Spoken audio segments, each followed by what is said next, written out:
Niku Slaparju je bil dar za pedagoško delo položen v zibelko in uspel ga je do popolnosti razviti. Vedno je v prvi vrsti mislil na koristi otrok. Neizmeren pečat je pustil na osnovni šoli Staneta Žagarja, kjer je bil 29 let ravnatelj. Še vedno rad ohranja stik z učenci in učitelji, zato priljubljenost tudi po dolgoletnem vodenju šole pri učencih, učiteljih in starših nikoli ne bo izginila.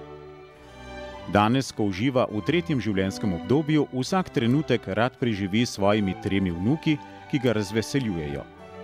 Veliko pozornosti posveča kulturnim dogodkom in športu ter zdravemu preživljanju prostega časa. Kljub vsem težavam, ki so povezane z vzgojo mladih ljudi, pa je to lepo delo.